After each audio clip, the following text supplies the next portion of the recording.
Hello and welcome to Let's Pod This. My name is Andy Moore. It's good to be with you this evening on this murky, dark, and rainy Thursday evening. I'm joined, as I am most every week, by my good friend and co-host, Dr. Scott Melson. Hello, Scott. What's up, dude? Hello, everyone. Welcome. Scott, there's a few people here that aren't usually around. We have guests. You guys know that, this is not a murder podcast, right? This is not true crime. We're all in the right place. And sometimes it's true crime. I mean, well, yes, depending on which state official we're talking about. When I was getting dressed, I wore a sweater, and I thought about wearing a button down with a tie to channel a George Santos vibe. Which I think is the point. Then you guys should all tell me how much you hate me, but then refuse to kick me out wah, at wah. the last moment. We'll see how that goes. Scott, this is our 250th podcast. Yes. Thank you. That is awesome and a little bit insane, and it's at least 200 more than we thought we were going to do. Or 249 more than we That's right. anticipated. Well, let's a quick toast. If you're in the audience, you want to raise a glass or a can, I guess you have. Cheers. Thank you for being listeners and for being here as well. Man, 250 episodes. Holy shit. Yes. There's been,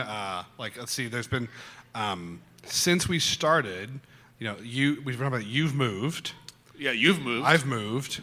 You had a child. Got married and had a baby. She's here. Yeah, indeed. The unthinkable has happened. There was a tax increase in Oklahoma. There was a tax increase. That's a once in a century event. Yeah. In our 250 episodes, it's been pretty crazy. We've both gained and lost pets. Indeed. There was a pandemic. There was a whole pandemic. There is a pandemic. Yeah. There is, depending on your nomenclature. Yeah. Many of us have lost loved ones during that period. Yeah. We gained a co-host. We lost a co-host. We didn't lose her. No. She's just not here. Yeah. And speaking of which, Bailey Perkins sends her regard. Bailey Perkins writes, sends her regard. She could not join us this evening. She had another obligation, but she was like, is there a way I can zoom in? I was like, I wish there was, but I don't know the logistics of how that would work. Yeah, it's it's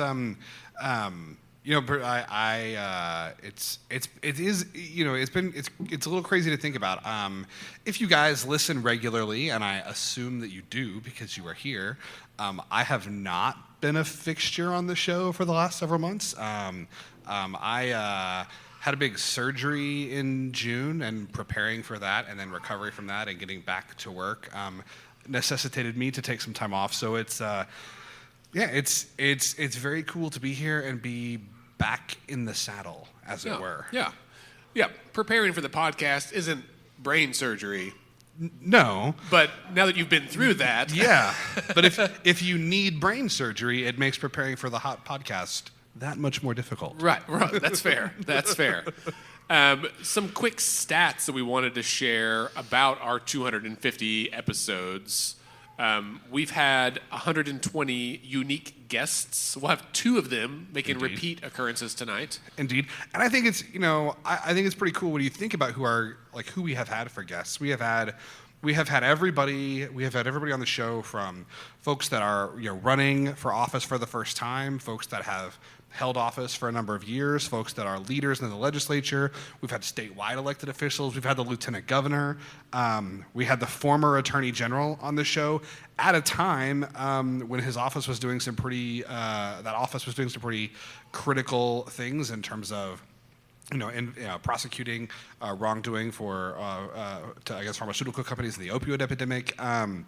It's for a fairly niche topic. For just 2 guys with a microphone, we're doing all right. We've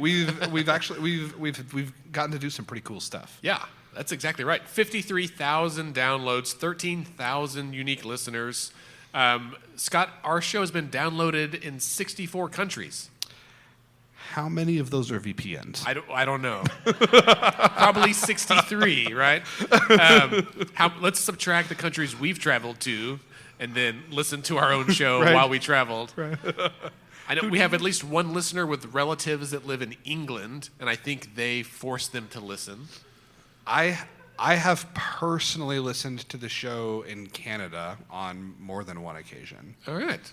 Hey. Yeah. I don't have any other Canada jokes. Canada, I don't know. That one's, it's Yeah. something with a boot. I don't know. There's a rim shot. Oh, Barney, we should turn up the sound because we've got some sound effects. I miss sad trombone. We have sad trombone. There it is. I came prepared, Scott. Our top 5 episodes in terms of downloads from November of 2021, What's Happening with the Disability Waiting List.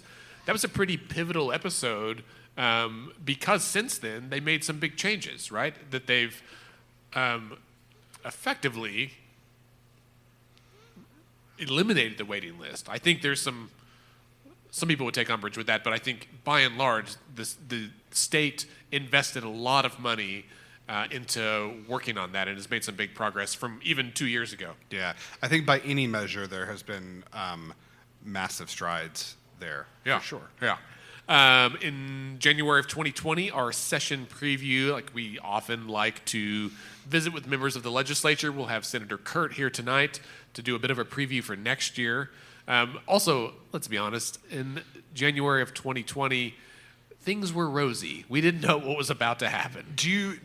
I remember at our old studio, we were, and I don't know, maybe I was just dumb. That's possible. But I remember we were talking about this respiratory virus that had surfaced in China. Because you and I are nerds and follow that kind of stuff. Yeah, we were talking about it, and I remember we talked about it on the show, and there had been a study that was published looking at this disease that had been on a cruise ship, and it looked at mortality and it looked at symptoms. And I remember we talked about it, and I was like, I don't think it's gonna be that bad. like it seems like it's gonna be, fact. Yeah. Interestingly enough, the third most downloaded episode was the 2019 wrap-up, right? So which was in December of 19. It might have been the previous episode. Those two, December of 19 and January of 20. A lot of folks were at home listening to podcasts, I guess. Because was that in December 19? Was that wrap-up because we had a special session that year? We had, I think, two that year, right? Special. Yeah. I didn't count how many special sessions we've had in the last 6 years, but it's been at least close to 6. I was going to say at least 6, right? It's perpetual, yeah. Right. And which ones extra points if you know which ones have run concurrently? Oh, we need Sean Ashley here from eCapital or whatever it is, Quorum Call. Concurrently. That's a great word. Scott, when we started this podcast in 2017, the first episode I recorded just one street north of us here, upstairs above camps. Scott Mitchell from News 9 had an office there and let me use his office. And it was me and with a microphone and a little recording device by myself in a big room. And I was just like, this is a crazy idea. Like, this is going to be terrible.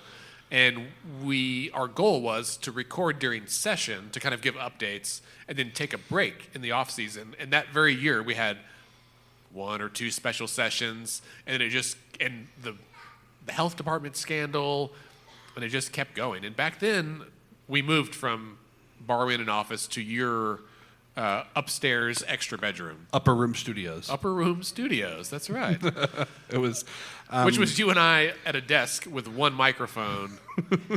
Look how far we've come. Well, and it was challenging because in that house, the air conditioning upstairs was not awesome, and so if we were trying sweaty. If we tried to record in the summer, it was like, okay, do we record in 100 degrees or do we have the incredibly noisy window unit running in the background? Right. So we would turn the window unit on, get it cool, and then shut it off and record, Yeah. and then turn it back on, And if you go back and listen to those episodes, you can hear the cicadas outside also. Yes. Which is some ambiance. The windows were not insulated. Right. So then 2 other episodes from 2020. One, the most powerful governor in history, ? That was after the legislature had given Governor Stitt some additional power for hiring and firing of agency heads. Just thinking about that gives me the first migraine I've had since I had brain surgery. Yeah. I'm sorry to hear that. And then an episode called Love's Executioner, which I believe was about the death penalty, but I'd have to go back and listen to it.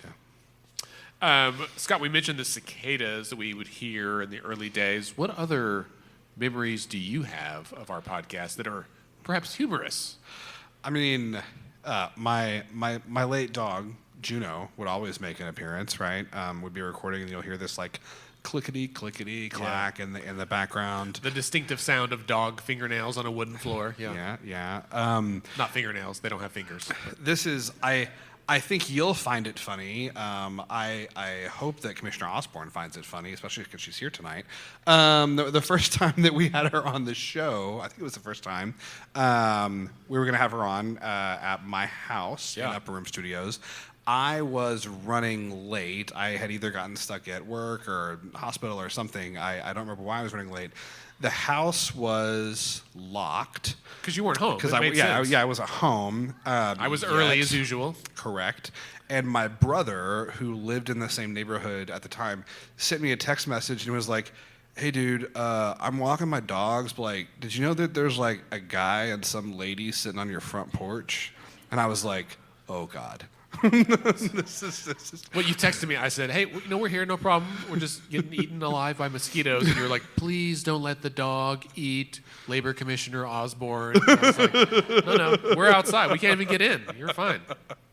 We, in I think 2018, we had a number of candidates on from all parties. We tried to get. I think we had almost every candidate for statewide office from both parties on the podcast. We worked really hard at that. That we won't ever do that again, but it was... Have we ever had a libertarian? That's a really good question. I don't think we have. We should. James Davenport is here. I believe he might be a libertarian. He's not a candidate, but he's a professor. He'd be good. Intriguing. Chris Powell, we should invite him on. We should.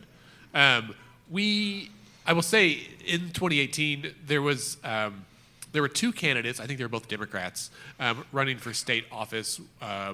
Kimberly Fobbs was running for... I don't remember, state treasurer, auditor, one of those things. And then Fred Durrell was running for labor commissioner. Yes. And he's an older white man. She was a younger black woman. And because they were underfunded Democrats on the campaign trail, they became friends and started traveling together. And so we had them on twice because it was awesome. They had the best stories, and they were so nervous when they came into your upper room studios. And so we said, "You guys want some whiskey?" And Fred was like, "Hell yeah." And Kimberly was like, "Oh, okay."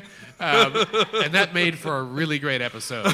They helped him relax, and they really had some endearing stories. They both lost, but it was like, I think I went back and re-listened to that episode recently, and it really, even a second time, was endearing because they were so earnest. Like they really, I think they ran as good of a campaign as they could, and they really cared about the state. And to hear them as unseasoned, non-politicians, for whatever that is when you're actually a candidate, but they had some fresh takes that I thought was kind of nice. Yeah, this isn't a funny memory, but I mean, I really do. I really appreciated getting to have Lieutenant Governor Pinnell on the show. We went to a donut store in Guthrie. Yeah. And anybody here know Missy's Donuts in Guthrie? Yeah. I mean, somebody knows. If you don't, you should, because they're awesome. But we met the Lieutenant Governor there at 7 a.m. we were there at 7 a.m. The light gov was a couple minutes late, I think. That's fair. But we at 7 a.m. on a Saturday morning, and for like an hour and a half, and that was cool. I feel like that was an experience that you don't expect that you're going to get to do. That was not part of career day when I was in high school. No. Right. We've never had a sitting governor on, though. We've only had Governor Fallon and Governor Stitt, and I think it's safe to say that we've shat on them enough that it's probably not a safe space. Governor Stitt, you are welcome anytime. You're welcome anytime, as long as we can ask you any question. Yeah. Whoa, there's the fly in the ointment there. And I will say that I think we have tried repeatedly to say that, like, Scott and I are not journalists, but we owe a great debt to the tremendous journalists in this state, many of whom have left, and those who have stayed. But we rely heavily, as I'm sure all of you in the audience and those who are listening to this later have as well, from Non-Doc, which started around the same time. Yep. And Oklahoma Watch. Now we have Oklahoma Voice, the Oklahoman that tells the world, all of the regional newspapers that have mostly died off now. Enid News and Eagle, anybody? Yeah. The Enid News and Eagle is a fantastic newspaper. The Duncan Banner. There was a period where they were really breaking some big stories, and everyone was like, "Where is Duncan exactly?" Yeah. But yeah. I read the Enid News and Eagle fairly frequently. They do a great job of reporting on things that are happening in northern Oklahoma. They have a really, I think, strong editorial page. Yeah. I think they're like to me, they're a great example of like a local, like, I hate the term like small town, but like not like major metropolitan newspaper. Yeah. Like if you want good local news, check out the Enid News and Eagle. We have at least 2 people here who grew up in Enid, I've seen. So let's give a cheer if you're from Enid. They don't Neither one of them will cheer. Everyone's like, I'm from there, but don't bring it up. Yeah. They've been in the news for some not great reasons lately. But I think Cindy Allen is right now the editor at the Enid. She's great. I believe that is correct. We've served on a board together. Scott, what do you? We're not going to do usually on the show. You guys know we talk about current events and what's happening. We're somewhat intentionally not really doing that tonight because it's a different occasion. Yeah, and I mean, I'll be honest. You know, like I said, with being out for as long as I was and coming back, I'm not as up to snuff as I might usually be. I'm really looking forward to seeing what's on the legislative docket this next year. Like, what are the things that the leaders at 23rd Lincoln, what do they see as priorities? What do they want to tackle? The budget, of course, is always a looming issue. You know, education.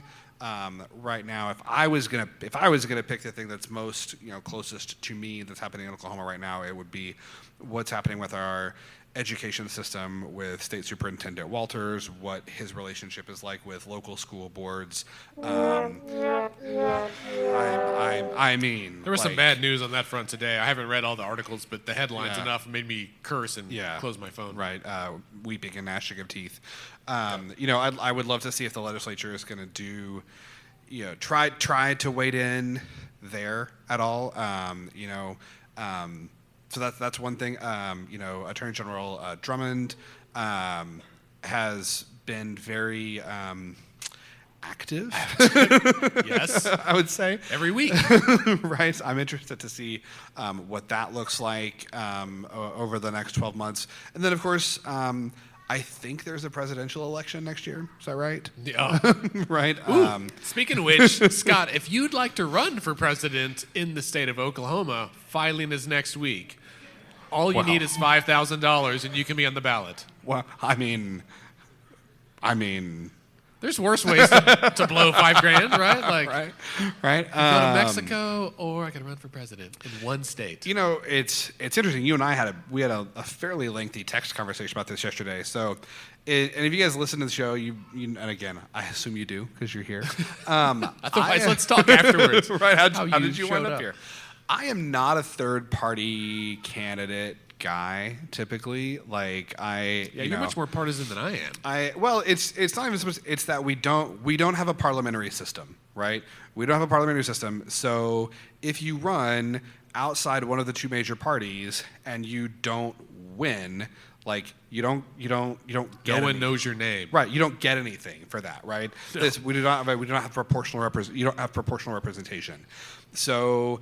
Right now, and I'm not saying that this is good, but from a practical standpoint, the 2 major parties have such a stranglehold that it's the cynical part of me has trouble understanding the utility of a third-party candidate in most instances, and particularly when you have an election where you have a candidate like Donald Trump man, it seems like dangerous to have someone else on the ballot. Right. That's the big conversation, right? Is that anyone else who's running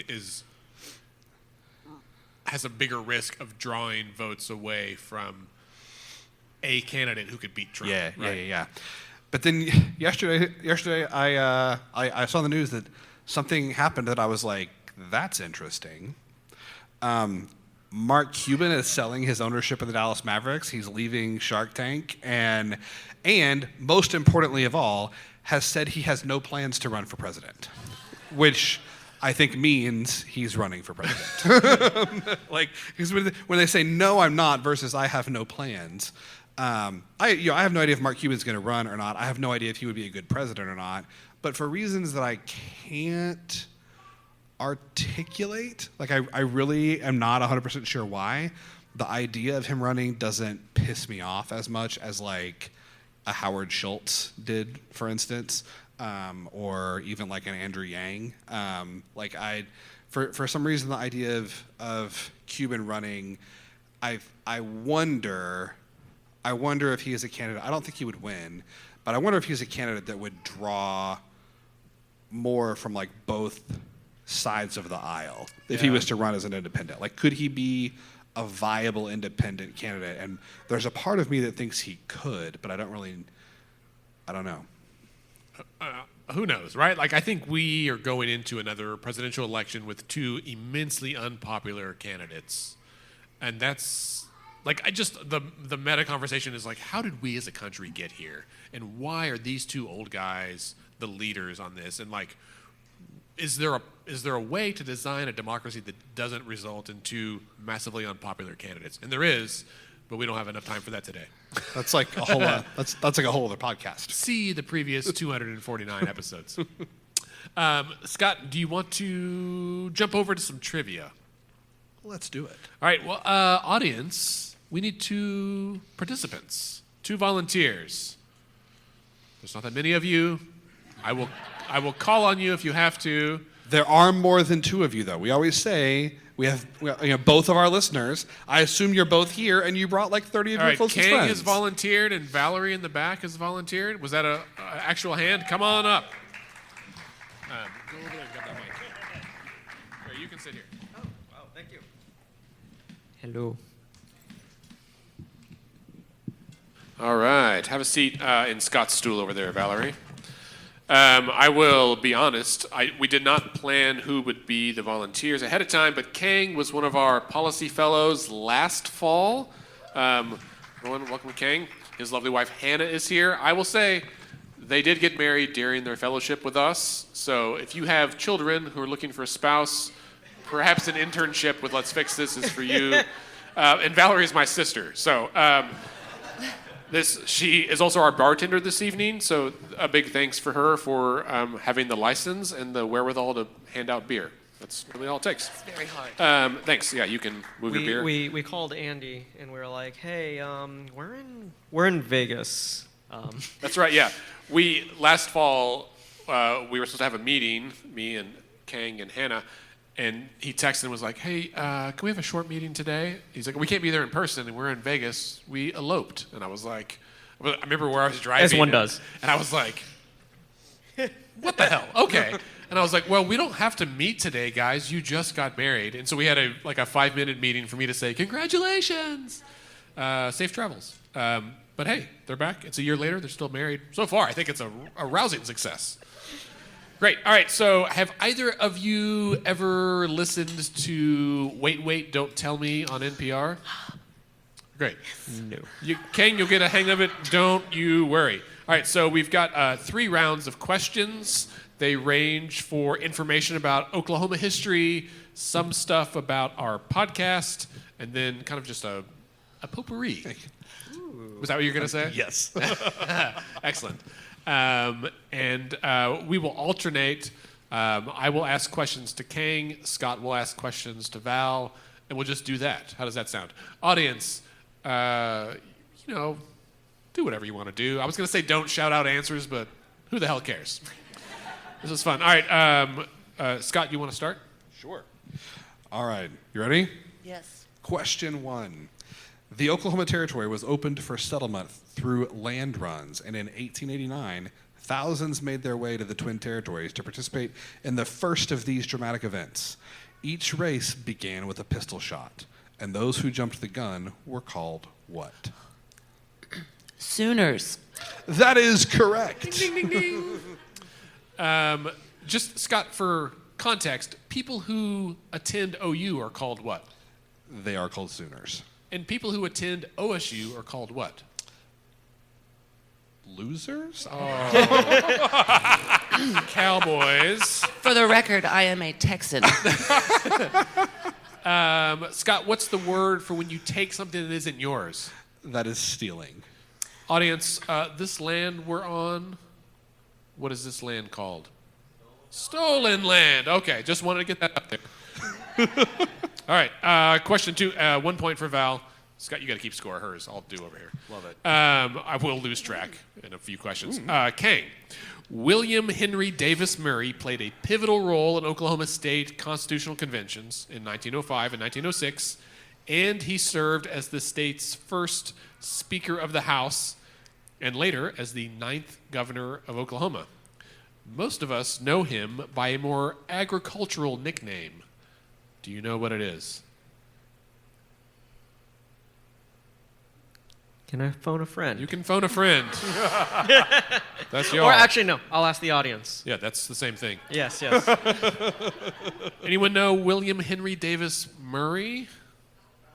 Alfalfa Bill Murray. Alfalfa That's Bill right. Murray. He served. Well, I'm going to mark it down as 1/2 a point. He served as governor from 1931 to 35. Before that, though, he served in the state house, then ran for governor several times, lost every time. Then he moved to Bolivia with a group of Oklahomans to form a private colony. Then he moved back, ran for governor again, and won. There you go. As you do. However, he is now best remembered, I think, for being massively corrupt and an outspoken racist. So, Question 3. Before Oklahoma became a state, it was almost 2 states. In 1905, prominent residents and indigenous leaders from across the region known as Indian Territory held a convention in Muskogee and wrote a constitution for what would have been the state of what? I do not know this is a toughie. You can ask the audience as well. I would like to ask the audience, please. Audience, what was the name of the other territory that could have become a state? The other half of the Twin Territories. Oh, yeah. Ding, ding, ding! I think that was Labor Commissioner Leslie Osborn. That's good. So, what we now know as Oklahoma was divided roughly in half, with the Sequoia Territory in the east and the Oklahoma Territory in the west. Voters in the proposed state of Sequoia ratified the Constitution that was drafted at the convention in 1905 and sent it to Washington. But the United States Congress refused to consider it. That led to another constitutional convention 2 years later, in which the 2 territories joined to form a single state of Oklahoma. History. We're going to give you half a point, too. Okay. All right, so we're both at 1.5 points. Woof. Kang, question 4. We all know that there are 50 states. Did you know that? I've heard. Great. All right. Do you know which number was Oklahoma? Like, which number we were admitted to the Union? As a hint, it's on our original state flag. And on Scott's shirt. 46. Well done. Speaking of which, those shirts will be for sale afterwards over here on the side. 46, that's right. Audience, I have a question for you. Does anybody know the last 4, so states 47 through 50, what they were? Everyone knows Hawaii and Alaska, but no one knows 47 and 48. Arizona, New Mexico, that's right. Points for whoever said that. The last 2, so Hawaii and Alaska, were both admitted in 1959. Anybody here born before 1959? Yeah, sure, my dad in the back, a few. Isn't that, like this, when I was writing this up, it occurred to me, like, this is wild. That we know, like, our parents were alive when there were only 48 states. Like, I think for all of us growing up, we just always had 50 states. We think this is the thing with American democracy, is that we haven't been around that long. Like, there's a lot of stuff that we take for granted that is, like, pretty recent. And malleable. Yeah, I mean, like, you're people. There's a lot of people in Europe live in houses that are older than our country. Yeah, right. Does anyone here know what the first state was that was admitted to the Union? Somebody heard it. Delaware. Nice. Well done. Delaware in December 7th, 1787, just 5 days before Pennsylvania. Great. All right, this is tough. I didn't know this. Yeah, there's no way you know this one. And I'll be impressed if anybody knows this. Okay, Boise City, Oklahoma, was bombed during which war? I know, right? What was Boise? Boise City, Oklahoma, was bombed during which war? Oklahoma was made a state in 46. No, No, World War. 1907. We were the shit. 46th state. Yeah, that's what I meant. I was looking at the number on your shirt. You're getting closer, though. Yeah. So I'm gonna say the First World War. Ooh, very close. A reasonable guess. It was the Second World War. Oh damn it! I should have said that. So on July 5th, 1943, Boise City was bombed by a B-17 bomber that had gotten off course, and upon seeing the 4 lights at the Boise City courthouse, decided that it resembled their target at Conlin, Texas. 5 bombs were dropped on the courthouse, while the 6th one was dropped further southeast and is now on display. Each bomb contained 4 pounds of powder and 96 pounds of sand. There were no injuries. They tried to have a celebration of this, like a 100th anniversary, and none of the airmen wanted to come. They were like, no, I'm good. I'll stay home. One of them wrote a letter. It's just like, I'm really sorry for bombing your town. That is a wild fact. All right. King number 6. In 2018, so we're going to fast forward 50 years.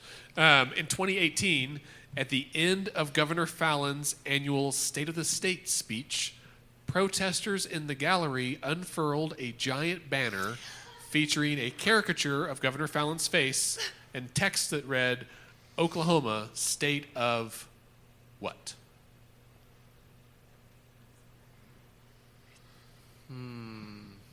Here's a hint. There's also a pit named after this. The pit of... I'm gonna ask the audience on this one. Somebody said it. Wait. I think she should steal the point. Sorry. Should we authorize despair. a steal? Despair. Yes. Well, yes. Well done, Valerie. That's right. Governor Fallon concluded her speech with the words, "Let's get to work," which was immediately followed by the banner being unfurled from one side of the gallery, while another unrelated protester began shouting from the other side some obscenities. Those in attendance were stunned, and some of us craning our necks to see the banner while staying carefully out of frame of the news photos. That if you Google this, almost every photo cuts off like at the seat next to me, and I'm so thankful of that because I was like, "What has happened? I don't know these people." That was a wild. That was my first State of the State, and I was like, "This is crazy. Does this happen every year?" No. I wonder how many people in the audience were there. It was packed. It was a full. I mean, people here in this Yeah. audience. How many people witnessed that? I say, I know there's Commissioner one person Osborn, that was there. Danielle, yeah, Bo. I was probably sitting next to Bo, actually. Great. All right, good. Well, so Valerie's ahead. I don't know what the score is, but you stole one, so you're ahead. Kang. No. Whoa, no. Sorry, I'm off now. This is my favorite question. Yes. What is the name of the former Oklahoma Attorney General who was appointed by Trump to run the EPA, but had to resign due to just a whole bunch of scandals and pretending to be president, and then later became a lobbyist for the coal industry? Who lobbies for coal? Right? He's one of the few people we have special music for. Right? After who goes from being the secretary of the administrator of the Environmental Protection Agency to lobbying for coal. Scott Pruitt? Indeed! Hey, well done. He was the first person to have his own theme music on the podcast. Audience, great. can anybody know the name of our dedicated segment for Scott Pruitt? Pruitt Watch! Yes! Wish I had a T-shirt cannon right now. That's great. He's not in the news as much lately. It's sad. Oh, I should read the answer. Pruitt, I got so excited.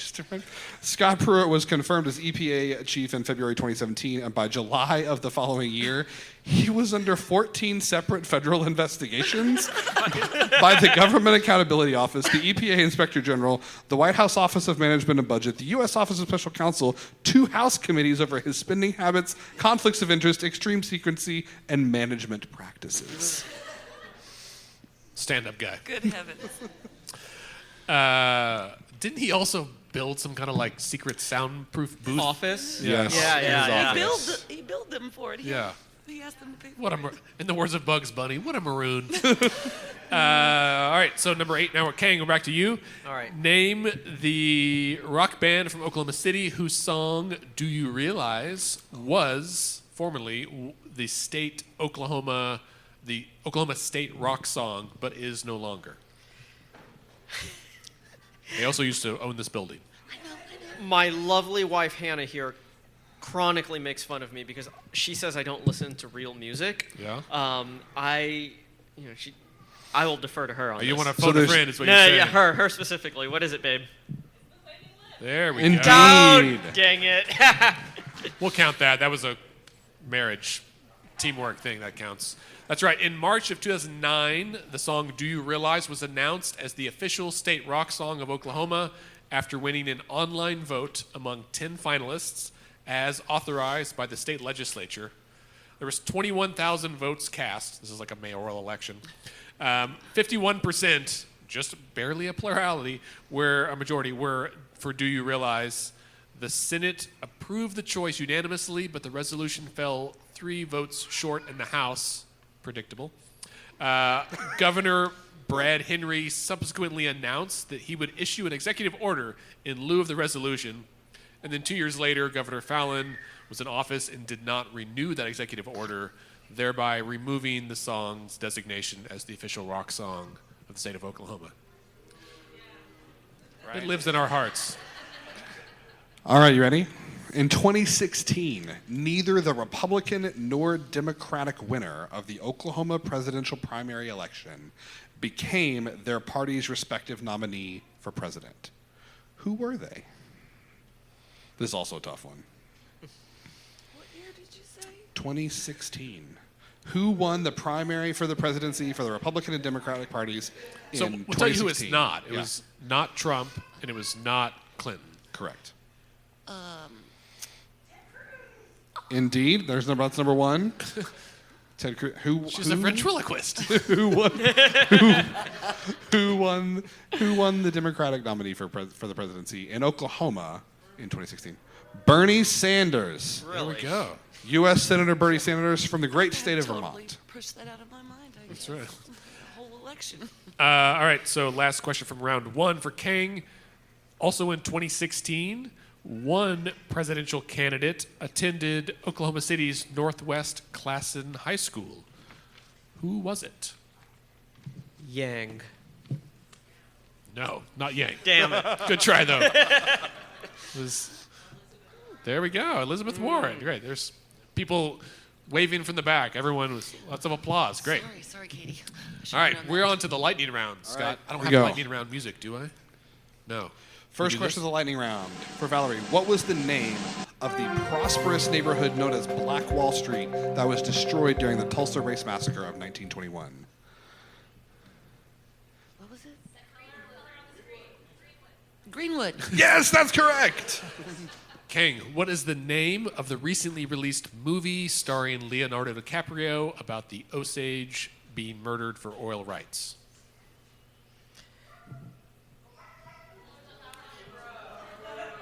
Flower Moon. You're halfway there. We'll give you half a point. Great. Killers of the Flower Moon. Valerie, Governor Stitt has frequently touted, and on the podcast we have frequently made fun of, an electric vehicle company based in Oklahoma that just this month Canoe. finally, I yes! just drove by it the Didn't other even day. finish the question. Nice. King, name the charter school that received and then had to pay back tens of millions of dollars to the state due to a massive corruption scandal. Epic. There you go. Great. You lose if you don't get this question. Name the restaurant chain that received and had to pay back.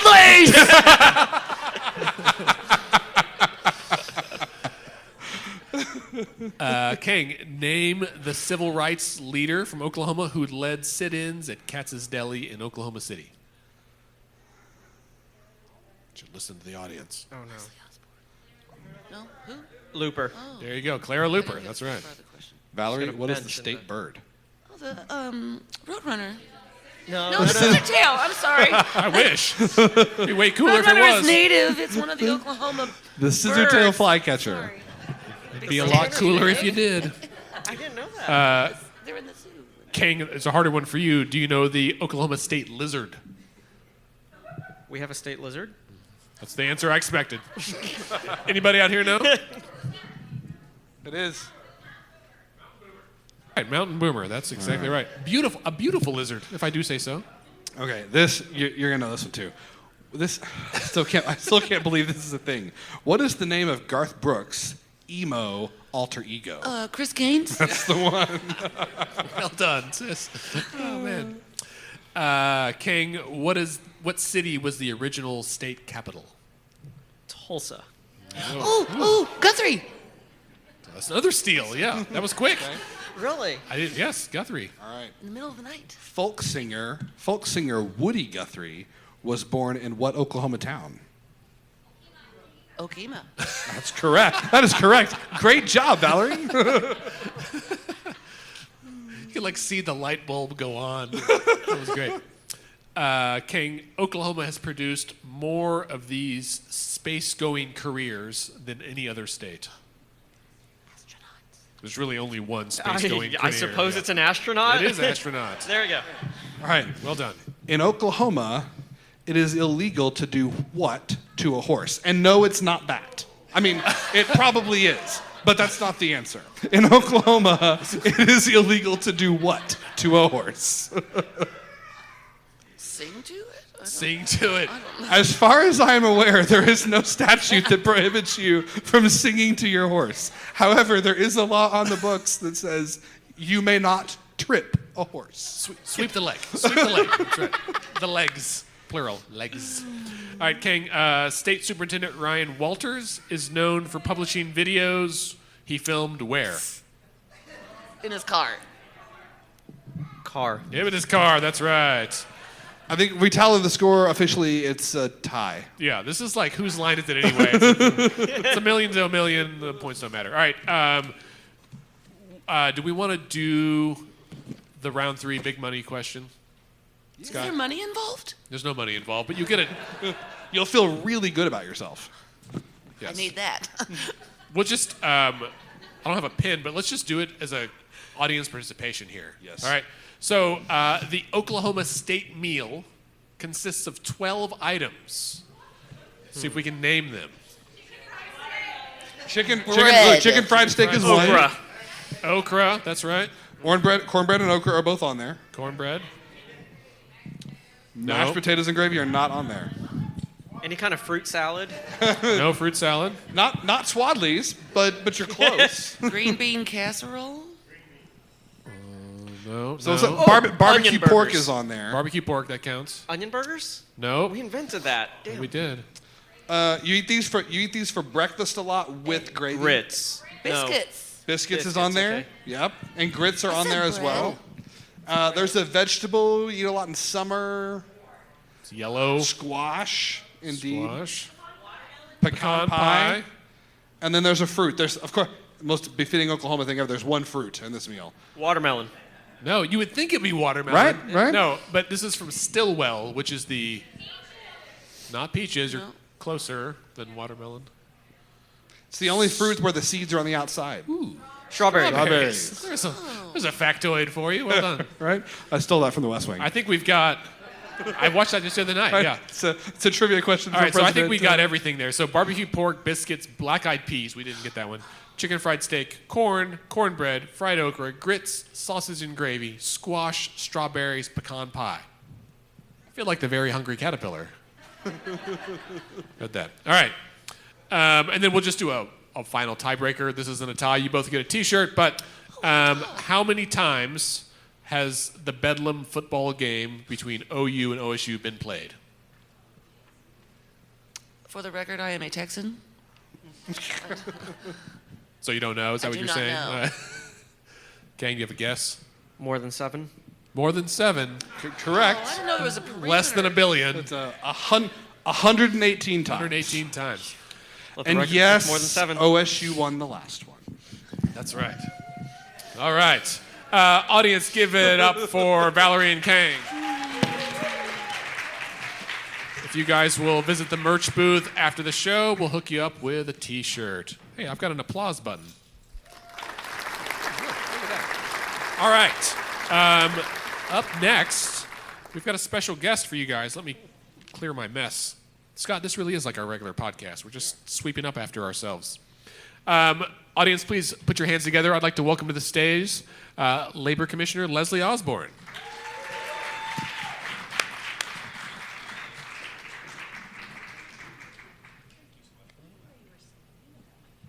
Have a seat. Have a seat. I was mean, but I did acknowledge they won the last game. Commissioner Osborn, this is your 6th appearance on the podcast, making you our most frequent guest. Wow. We're Thank very you for excited. the invites. It's very excited. Well, we are always thrilled to have you, whether we're at Scott's house locked out, dealing with mosquitoes, or here in this great facility. Speaking of which, before we get going, audience, can we get a round of applause for the Factory Obscura staff?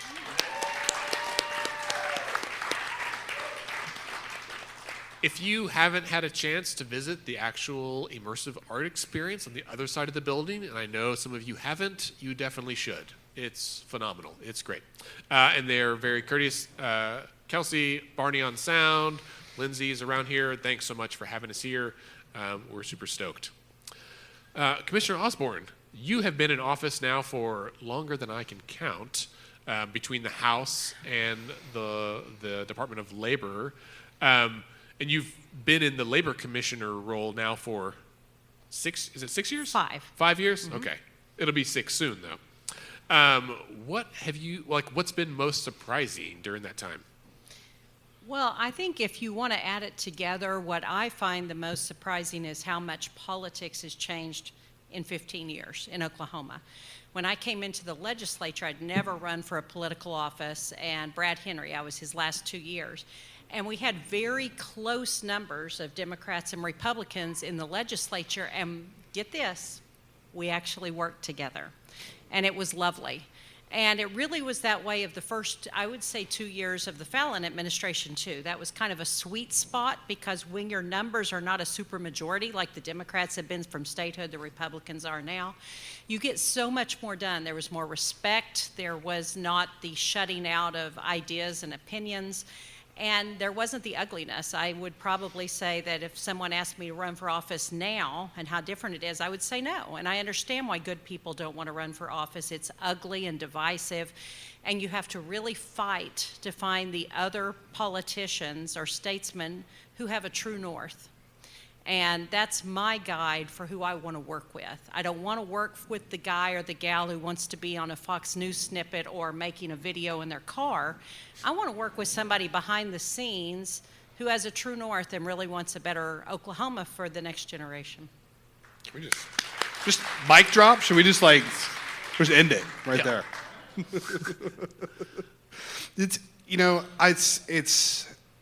It's fascinating to me to hear you describe your first couple of years in office that way, because it is so different now, and the way the way things operate now are what has been the paradigm since I have really been focused on what happens in politics in Oklahoma. I'm curious, how do you find that politics does or doesn't influence the work that you're able to do as the labor commissioner? Now that you're an executive, you're running an agency, you're running a department, I guess. How do you have to navigate politics in that way that's different than working in the legislature? So a lot of our state, well, there's 11 statewide elected officials, and a lot of us run an agency, and you never hear about us, and that's a good thing. That means we're quietly doing the work we're supposed to. Glenn Mulready is insurance commissioner. He was an insurance agent before. He's been in that field. Kim David and Todd Hyatt and Bob Anthony, you know, well, two of those three were in the legislature. They're at the Corporation Commission. You don't hear that much. And then you do have some that really want to be on every 5-minute news snippet, you know. The ones you don't hear about are quietly doing the work. And it's an advantage to be a former legislator when you run for that, because what we have to do during session, which seems, you know, roughly half of the year, we have to constantly monitor the bills at the Capitol. And when I first came in, I had never heard of this being done, and now it's done daily. It's called shucking bills.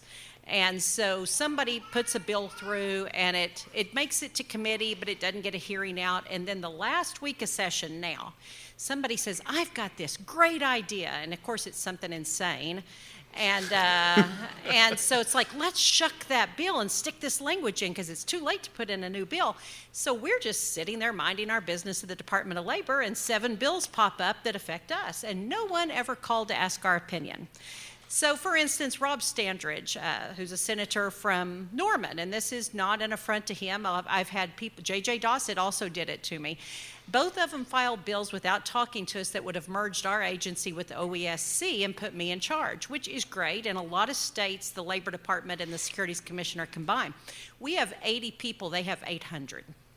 Now, I'm glad they put me as the one that would run both, but, you know, we don't have room for them, and it's a whole different mission. It has absolutely nothing to what we do, but Republicans often feel like they're getting good brownie points and another stripe on the general's thing if they can consolidate an agency. Okay, let's, instead of just doing it for name, why? Is it going to be better? If you're not aware, the Department of Human Services, which is a huge, unwieldy, horrifying agency, a lot of times because of outcomes for people, and it's not the fault of a lot of the good people that work there. It used to be 3 agencies. Birth to 17, which made sense. You're dealing with foster care. You could really focus on this. 18 to 64, you're dealing with the people in the middle, maybe developmental disabilities to whatever else. And then 65 and up, geriatric, you're dealing, of course, I'm 60, so geriatric is offensive when I say that, but anyway. But you're dealing with things in nursing homes to Medicare to whatever else. Then somebody had the bright idea, and I'm sure it was a Republican, let's consolidate these in the name of, you know, getting this right. Well, now it's a huge conglomerate. And now you can't find a chain of anything. Consolidation isn't always the answer. And so one thing I'll say, and then I'll turn it back, is I think legislators have forgotten what their role is. And the role of government is to provide the fabric that allows society to function. That's it. No one else will build our roads and bridges, will educate our populace, will make sure that we have mental and physical health care, you know, just the administration of the things that it takes to survive and thrive. But somehow, we're now electing people that don't remember that, and they think their job is to save our soul. And if you want to do that, you need to go do it in a pulpit on Sunday. That's not our job. I want to say preach, but it sounds like the wrong thing. It is. I do think it's funny how often, like, I didn't have this awareness before I started doing this work, but that every few years it's like, let's build more agencies. Then it's like, let's consolidate those agencies. And in neither of those steps is like anything really being done, right? Mm-hmm. Like, it's just like on paper. But it looks like you're doing something. Because then they can send the mailer saying, guess what I did? I did the opposite of what the last guy did. Yes, the pendulum swings back and forth. And I think it's incumbent then on us voters to like cut through some of that BS and be like, listen, we would like you to govern in a way that is meaningful, that is respectful of people, that like lifts up Oklahomans in a way that actually matters, and not just like shuffling titles on a piece of paper. And that's why I love, when I first met you at the Capitol, I think your mom was with you. And I just remember thinking, this is exactly what we need. Normal citizens advocating. Years before, we've been told that's what the Tea Party was. And for about 5 minutes, I think it was, you know? And then it was usurped by the Koch brothers and everybody else, and it was hugely funded by dark money. It wasn't what it was.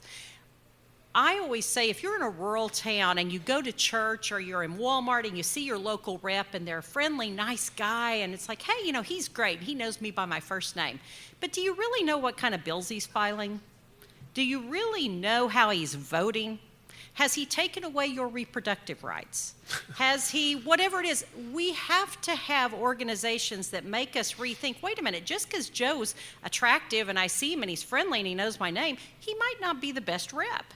I mean, we have to dig down on who we're electing, because at the end of the day, who we're electing is the ones making all these decisions that affect our lives, where my grandmother had more rights than my daughter has in 2023. What is, I was going to ask something else, but now I'm changing my mind. What is, and this is, I guess, like a piggyback to what you just said. I agree, right? Elect different people. But then the question becomes, man, that feels like such a huge mountain to climb, right? Mm-hmm. Because it feels like, and I mean, I don't think it's not a secret. Like, I'm a progressive, I'm a Democrat, and so that's what? Stunning, right? It's the first you've ever heard of this. But I don't even think it certainly applies to Democrats in Oklahoma that it can feel like just this huge lift, mm-hmm. just to win a state legislative mm-hmm. seat. But I wonder if oftentimes that same weight is felt by folks in the Republican Party who may not want to elect a Democrat, but they also don't necessarily want to elect a Ryan Walters, mm-hmm. right? So how do we elect different people? Like, how do we operationalize that? One thing that makes it harder in Oklahoma is that we're a closed primary state. And so if you are a Democrat or independent, 80% of the decisions are made before you ever get a voice. That is not right. It's not the way the Founding Fathers intended. I'm also a person, though, that believes your vote counts. I don't understand how we still have such an antiquated system as the Electoral College. And so both ways, when you look at like in a state election, it's by the vote, you know, but then we have this strange and obscure system because we used to have to send Pony Express guys out to get a box from, you know, Sentinel, Missouri, and, you know, it took 3 weeks, so we had to have that. And then we also wanted to make sure that people of color only counted for 3/5 of a vote. Might be time to rethink, you know. And the same way, in a closed primary system, the people that come out, it's very small, and they're going to be very biased, and so many people are disenfranchised from the vote. So there is a group right now that's working on educating on what a top 2 primary system would be, open primaries, where everybody gets the same ballot. You pick your first and second, no runoff, you go straight to the general. In the states that have done that, you tend to see much huger voter participation, which is a good thing. And we should want everyone to exercise their right to vote, even if we don't think they're going to vote the way we would want them to. And that's where you have to get away from the personal feelings. And I just feel like that those systems, those states that do that, seem to moderate more to the middle. And when I was in the legislature, I used to say that I believed that about 60 or 70% of Oklahomans felt the same. They were in the middle and they just wanted good government. They didn't want potholes, and they wanted to make sure that Betsy had a certified teacher in her classroom, not a school bus driver who had been certified. Nothing against school bus drivers. And but now I fear that number is smaller. But those are the people, I think it's more like 30 or 40% really just want this in the middle because we've become so polarized. We need to give more of a voice to that middle. The centrists, the people that work together, the bipartisan efforts will always be the best government. Yeah, I think. Did we record that? Yeah, we should have recorded that. It's not our first time to say that out loud in front of an audience. Not that. I mean, just like those. That's a great answer. I just want to like play that for people. And I do think I'm saying this.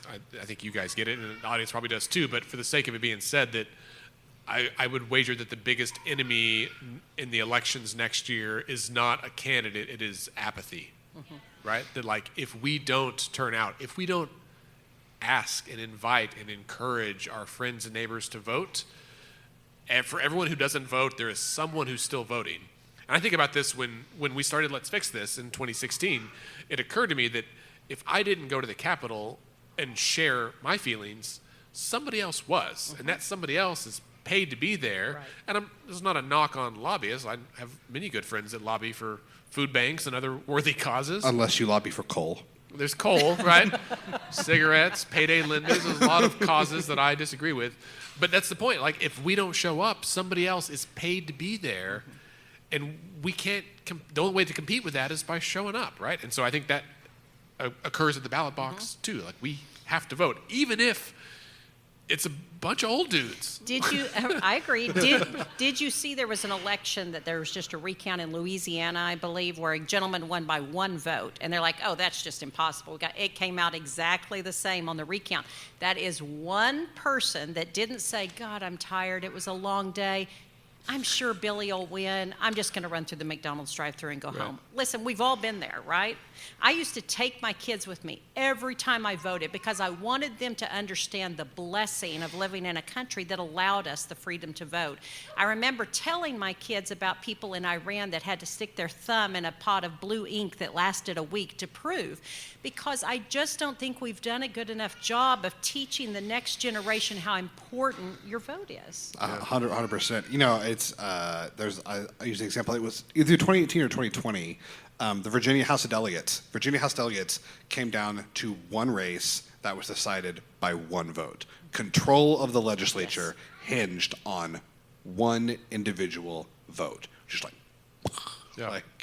And you don't know in advance, right? Like, you don't know until you vote. So you may vote and you're like, oh, it was decided by 35,000 people. Like, well, okay, but it could have been one person, so aren't you glad you showed up? Commissioner Osborn, just a couple of minutes. We had one last question. It really is, what's up with workforce development in Oklahoma? I have a colleague here, right? In fact, it's Bailey's husband, who was at a conference this week, and he ran into a colleague of mine from Georgia at a workforce conference, and they sent me a selfie, and I was like, something's happening with the workforce in Oklahoma that's good, and you would be the best person to ask, I think. Well, I think that we are finally realizing that you hear we don't have enough warm bodies to fill the jobs, right? Or you hear your far right friends, and yes, I am a Republican, barely hanging on to that, hello, Liz Cheney. So anyway, but you hear people say, okay, go back. What were we talking about? The Liz Cheney threw me off. Workforce, thank you. But so you hear your far right friends say, oh, everybody's taking a government check. Okay, help us debunk it. We must always debunk with facts. We're at record low unemployment rates. But what we're not doing is utilizing the pools of people that are there. So real quickly, the pools of people we're not utilizing that would fill every job in the state, women of childbearing years. Sounds funny, but it's true. Over half of our counties are child care deserts. Only one slot available for every 10 that are needed. If you don't have the privilege of a family member who can help, you are out of the job market. So women are highly underutilized. People with a former felony conviction. 1 out of 9 Oklahomans has a former felony, because we are a high incarceration, lock them up, throw away the key state. So I give tons of speeches to employers encouraging them to be a second chance employer. The disabled. We have one of the worst rates in the nation of jobs being willing to make even the tiniest of accommodations to utilize somebody that may be low vision, low hearing, in administrative type jobs. Of course, there's going to be jobs that don't work for everyone, but that is a huge pool of people that we are not utilizing. And the last that I always talk about is immigrants that are already here. They're cleaning our hotel rooms, they're mowing lawns, but they might want to be a plumber.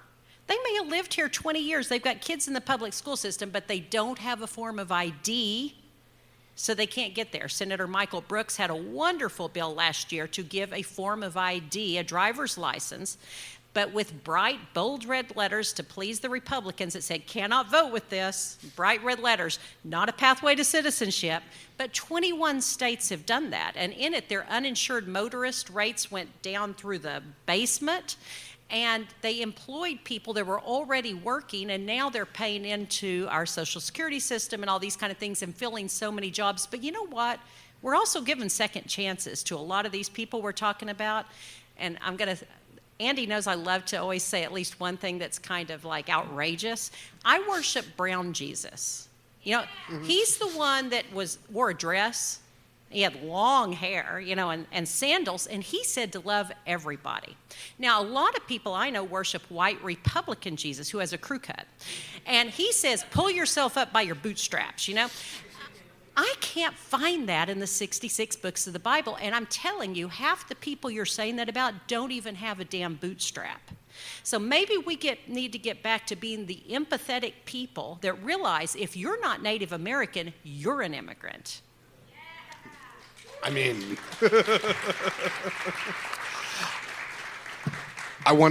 that would be a great place to end it, but I want to ask one follow-up question.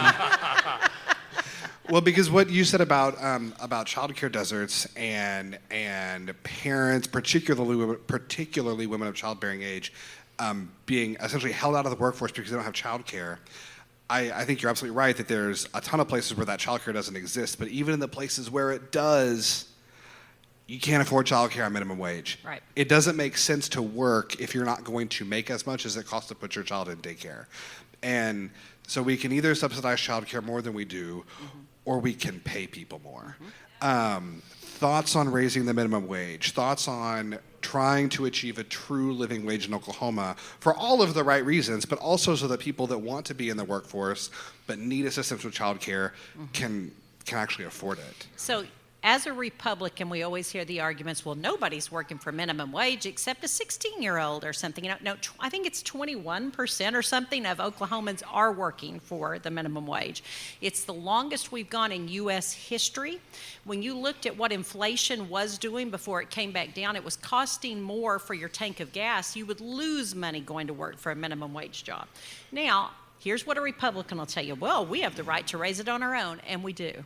So let's give kudos to Hobby Lobby, who starts their lowest wage workers at $18 an hour, to OnQ, who I think it's 20 or 21. I see teachers leaving their vocational field because they can make more as an OnQ manager. Shame on us. There is no more important job in the entire world than the people that shape and mold our next generation. Shame on us for not putting more resources into that and valuing people with education degrees. But we have to do something. So even though there are good actors, there's so many that aren't. What I notice as a former business owner is I sold heavy-duty truck parts for 22 years. I grew up on a farm. It was an agricultural sales business. Whenever I got a notice that steel prices were going up, so my grill guards were going to go up, I immediately passed on the commensurate cost to I was a distributor selling to dealers. So if it went up $25 a unit, it went up to them. Nobody made more profit. But a lot of times people are reluctant in small businesses, particularly rural, to pass on the cost of service. So you're a small town restaurant, you know, and you think, well, if I raise the prices of burgers all $1 each, nobody will come anymore. Well, no, at the end of the day, you're not going to have anyone working there anymore. I'm still going to Charleston, even if they raise that bowl of baked potato soup $2 a bowl. I'm still going, and if that's what it's going to take to better pay their employees that are there serving, great. There is a state question that's just been filed by initiative petition to raise the minimum wage. I think that the backers are a federal group that's trying to do that. They've passed it in quite a few red states. It'll be interesting to see what happens, but, you know, I don't think we can live with the argument that we can't afford it if it's slowly ratcheted up, and I think it is something to consider. And, I mean, we've had a lot of people. Senator George Young has been a tireless crusader for this, but we have to consider that work-life balance and that you have to make enough to pay the most basic of rent and food, and we're really not doing a very good job. We're a very high poverty, low education state. Yeah, fair enough. Commissioner Osborn, thank you so much for being here tonight. Thanks for having me. Always good to see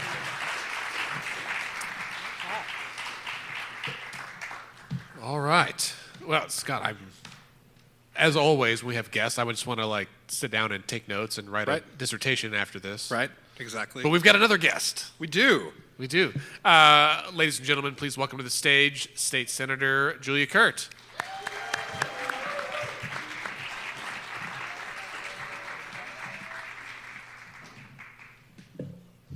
I feel like. I'm not happy about following Commissioner Osborn. You know, I'll be honest with you. I sweated more than I should have about the order in which It's you a guys tough were one, coming. man. She's always so on it. And I'm just thinking she's not running again for anything. She does have a little bit of freedom there, I think. That's exactly right.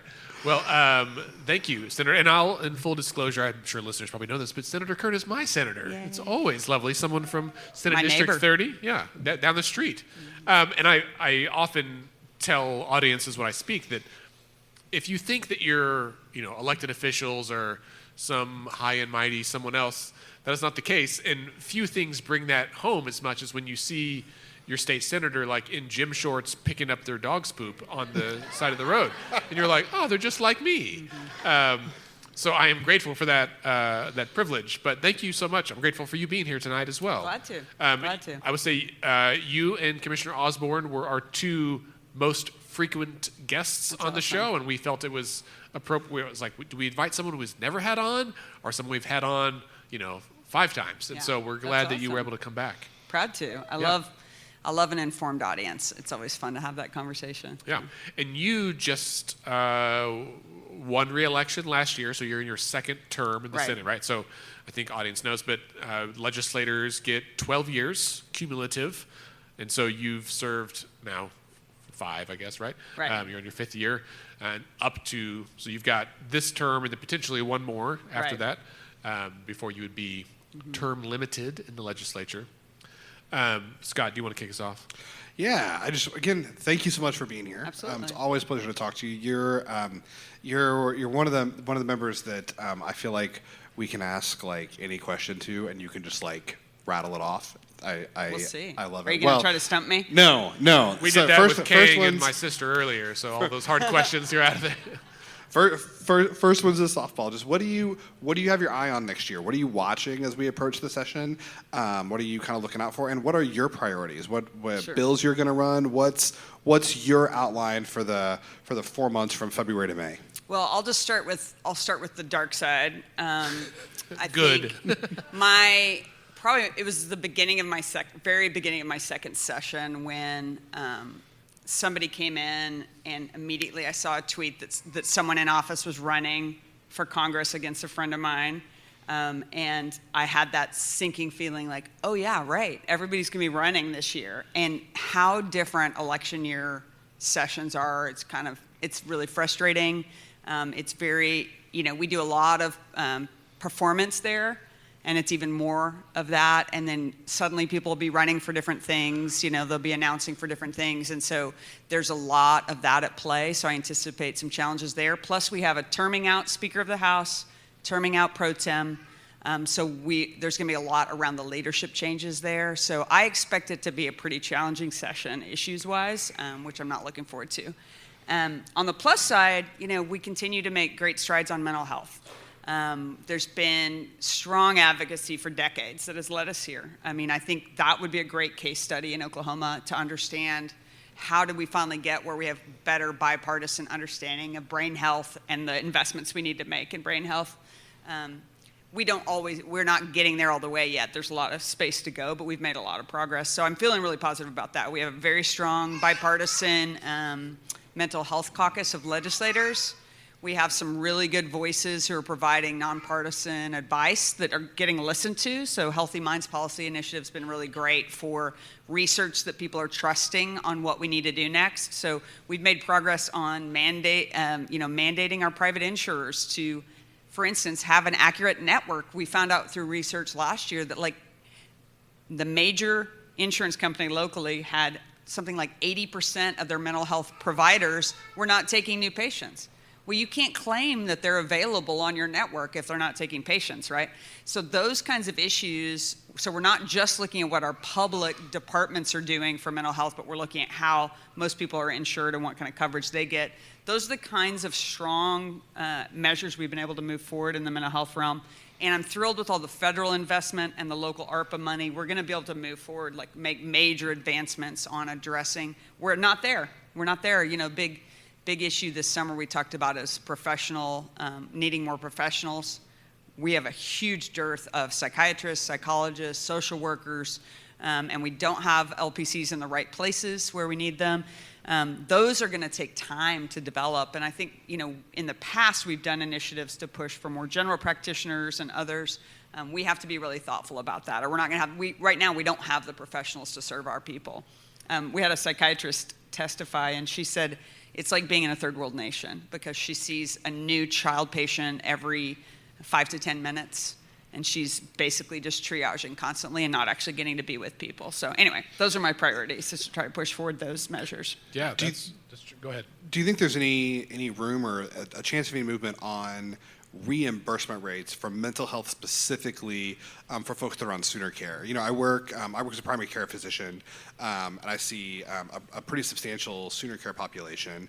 And if I have an adult who is a sooner care patient and needs mental health services, there's 2 places I send them. I have 2 places that I can say, right, go here or go there because they accept your insurance. And many practitioners won't. Yeah. Not because they can't get rich on sooner care, but because they can't keep The their doors business model, open. yeah. Any movement? Yeah, I think that's a huge problem. I think this is an area where you can say there's not enough voices asking for that, and this is always a challenge when you have something where low-income folks are being served, is there's not as many people saying, we need this, we need this. So I was fascinated that that's not been in the request from the Department of Mental Health. The governor has told the agency directors not to increase budgets, which is horrible, frankly, because the need is there, inflation is there. We're not serving people the way we could. So we're seeing these, when we get a budget recommendation, it's a zero-based budget. Last year, literally, Department of Mental Health asked for no increase. I think we all know that that is unacceptable. And so if our agency's not taking the lead because they're under a political gun to not point to what we really need, that causes some real problems for leadership. So we need better outside voices demanding that. I think currently the voices for mental health are, you have some strong policy folks, and then you have CCBHCs who are doing fine with federal reimbursements, and then you have private practitioners who've just kind of tossed in the towel, and that other part is a very small number of people who are advocating for that. So I think it is not being pushed sufficiently, and I think you'll see that with a lot of issues. If there's not somebody who has the money and time to lobby for it, who's speaking up for it. So that one's a huge lift too, financially. So it's going to need a lot more push. I was pointing out just NAMI needs more strength. We need more strength with those groups that represents the grassroots, because they're not in force at the Capitol like they need to be. Yeah, that's tough because, I think this is a systemic problem, right? The groups that are in the worst spot are having to work even harder just to maintain where they're at, so they don't have the extra budget to hire a lobbyist or even the time to go to the Capitol. Absolutely. And they often don't have the skills or the connections to make those conversations happen. And so this is a really helpful conversation for me as a LPC who's not in practice now. But I still... We think a lot of you, there's a ton of people still licensed Yeah. who we think might not be practicing, but we don't have the data. We only have the numbers of active licenses. Right.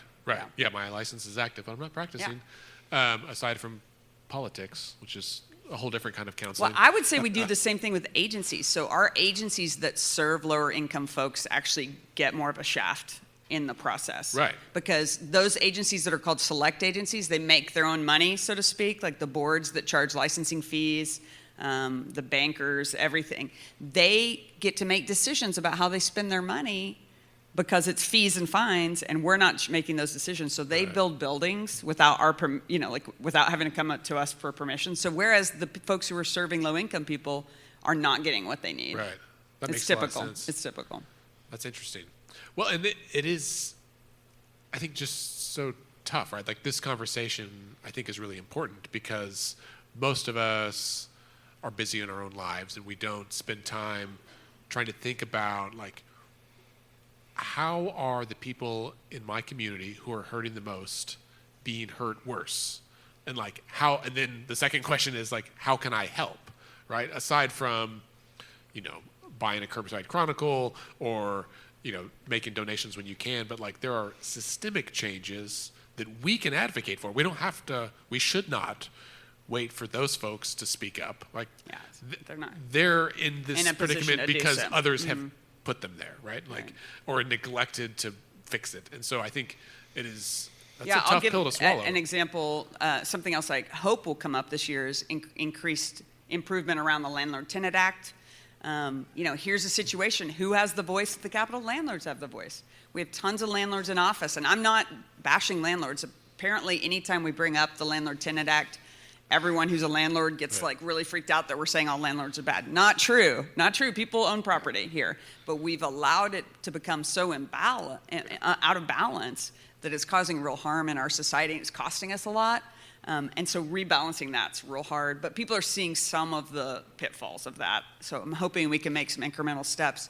But who is it speaking up for that, Right. Yeah, we did a recent episode with one of the staff from Shelterwell, and it was fascinating, right? Like I'll make it this wrong, but every eviction notice has to be heard within 5 days or something. It can be, yeah. And I was like, anything else that you go to court for, you're waiting weeks or months, right? And it's like, oh, but these are fast track. Oh no, people can get kicked out in 5 days. It's the shortest in the country, pretty much. Yeah. I'm on the founding board of Shelterwell. I'm really proud of the work they're doing because they're trying to intervene in that create mediation. Like a lot of times, it's part of the business model for certain landlords that they evict folks because they get larger fees and interest, that kind of stuff. Yeah, huge challenge. You mentioned the ARPA money earlier. Do you think that in 2024 some of that stuff has been encumbered and we haven't seen the results of it? Do you think we'll start to see some of that money? Boy, I sure hope so. My colleagues are going to implode if it's not. They thought that the money should be rolled out overnight, not understanding the level of detail that you have to follow with federal money. And so people were already blowing a gasket last session over some of the funding not getting out yet. But there's been a lot of bureaucratic hurdles to finalizing that money going out. But yeah, projects are starting to happen. I think dirt's getting turned. The cost of doing everything has gone up, but we also earned interest on all that federal money. So that's, I got on the mic last year, our appropriation shares committed that interest money would be spent on some of the ARPA projects that their costs have increased. So, I feel like those projects are happening. Yeah, great. Mm-hmm. Do you have any final One of the questions? interesting things with the ARPA projects was that money coming in, going to the state level, going to the counties, and then the little towns came to us, and then all these water projects. Have you all seen this? We hear this, and so intellectually I knew that our infrastructure is falling apart, but seeing the requests that came in to the OWRB, it's the Oklahoma Water Resources Board, Yep. They got to apply for ARPA money to help with upgrading water infrastructure, water pipes that were built in the 30s, built in the 40s, built in the 50s. We have billions and billions of dollars of deferred maintenance on infrastructure. It's kind of horrifying. And it just goes back to the fact that we don't tax enough to really cover the cost of doing business, so to speak, as a government, because we should not have our water pipes falling apart. Right. We shouldn't. Right. I think of that all the time when I drive down May Avenue by 36th Street. They've had to repair the broken water main right in front of Lowe's 11 times in the past couple of years. I'm like, can we not When get was this that fixed? built? We could Yeah. just fix it. Yeah. Well, and this reminds me of a story that I will help you do some research, but in 2016, 2017, when the state budget crisis was happening, when you and I first met, the city of Hugo had a lawsuit against the manufacturer of the builder of their water treatment facility for the city, and they won the lawsuit and had, $1 million or $10 million in a revolving fund set aside to build a new water treatment plant. And then the legislature did a sweep of all the revolving funds to pull money. And there was a news article that Hugo's money got taken up. Oh, they can't take Hugo's And the legislature money. was like, sorry, we need it for the state budget gap that we caused. And I remember just feeling so bad for the people of Hugo of well, now you still have bad water and it's not your fault. You did everything right. And I haven't done the time to go research to see if that's been remedied. We do that with emergencies all the time, where we announce an emergency and say you can get federal funds, but we actually don't pay the cities back. So cities and counties are out a lot of money for emergencies that we declare, but we They don't take ever the money actually and get the don't use money. it. Yeah, Jeez. there's just a lot of broken promises in there financially. But by all means, let's go to zero tax. Let's go to zero income tax. That's really logical with where we are. Right. We're really covering it Yeah. right now. We need tons of money, but there's no relief like tax relief, Senator. Yeah. I refuse to use that language. That language has been fully adopted because of the repetition with the supermajority. They use the word tax relief. I hate that. No, they phrase use so relief much. on purpose I to try hate to it. make you all feel like that extra $50 a year that you're so going to get in your burdened. tax cut is going to change your life. So you mentioned it is election year next year. Yes. Races you've got your eye on? Oh, man. Well, number one, we have a special election in Lawton. The state senator in Lawton stepped down, and December 12th, which is less than 2 weeks away, we have a very important election. It's pretty indicative of what Commissioner Osborn talked about. We have a very, very, very, I don't even know if I'd call him right, but far right candidate won the primary. There's no runoffs in special elections, so he's a very extreme candidate running against kind of a middle-of-the-road Democrat. So we've been working really hard there. That's a promising one. And then same in North Edmond. Representative Ryan Martinez stepped down, and so there's going to be a special election there. There's a lot of urban Republicans who are tired of the way things have been going in the Republican Party. So we're really interested. Think those will be competitive races. And then next year, I mean, it's going to continue to be really the urban areas where you'll see we have very gerrymandered maps. Those who follow Let's Pod This probably know this. They may know this, but the maps that were drawn last year were not as catastrophic overall as 2010, but That's because they were so catastrophic because in they were 2010. so bad. Well, they're so bad in 2010 that what happened last year was the blue seats were made a little bluer, the red seats were made redder, the purple seats were either made more red or more blue. So you don't have. We now only, in the 48 state senators, we only have I think we have 4 seats that we call toss-ups now. 4 out of 48 that are toss-ups, which is not true. It's just not true statewide on how things got redrawn. So like my seat got considerably more Democratic, which is a weird feeling because I'd been elected in a formerly Republican district, very purple district.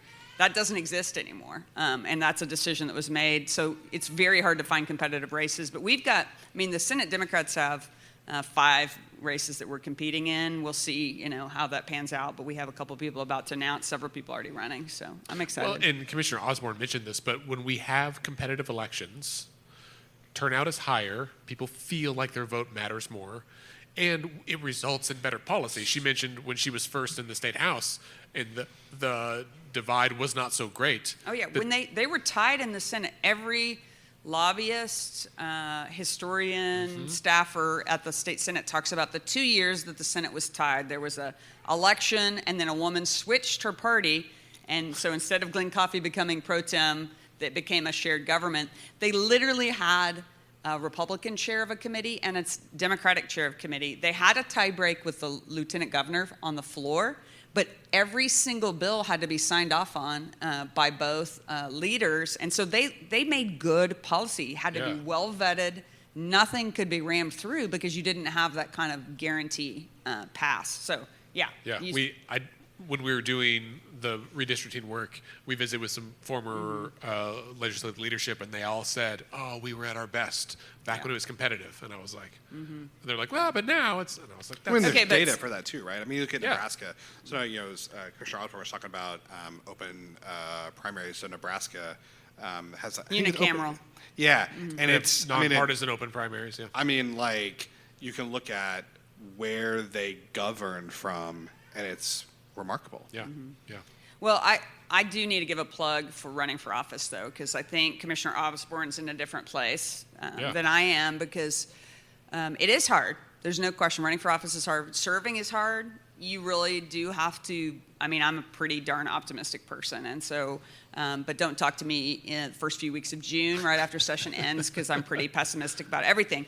But I revive, right, and it's usually through people, through talking to constituents who are trying to do the work and need help, and we need to be doing better, right? And I'm just not willing to give up.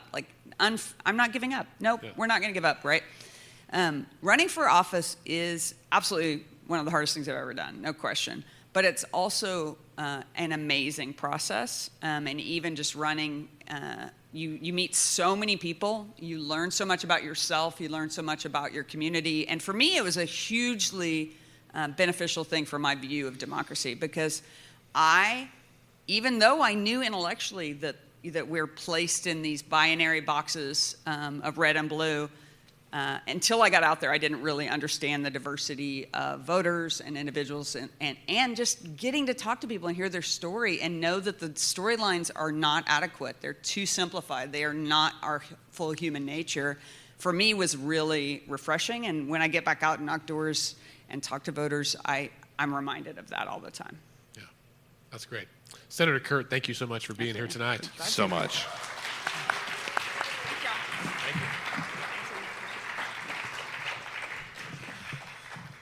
That's fun. It was fun. Audience, give yourselves a hand. Thank you for being here tonight as well. Scott, I think we're at the end of the show. I'm going to play the music. Already? It is. This is a longer episode. It's an hour and a half. Look at us go. Be sure to tip your waitress. There's not a waitress. But listeners, there's an election on December 12th. There's an election in February. There's an election in March. There's an election in April. There's an election in June. There's an election in Always August. an election. There's an elections next year. As we've said repeatedly, you must vote. You must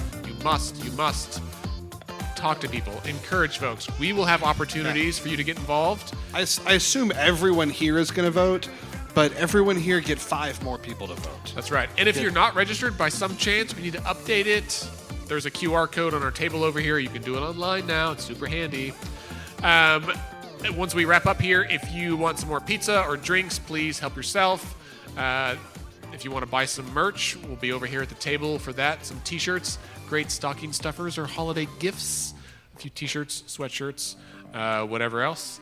And we will take a break with Let's Pod This until the new year so we can do the holidays. But we'll be back in January with regular episodes about the legislative session, what else is happening with Oklahoma government and politics, the news, the gossip, the hilarity, the sadness.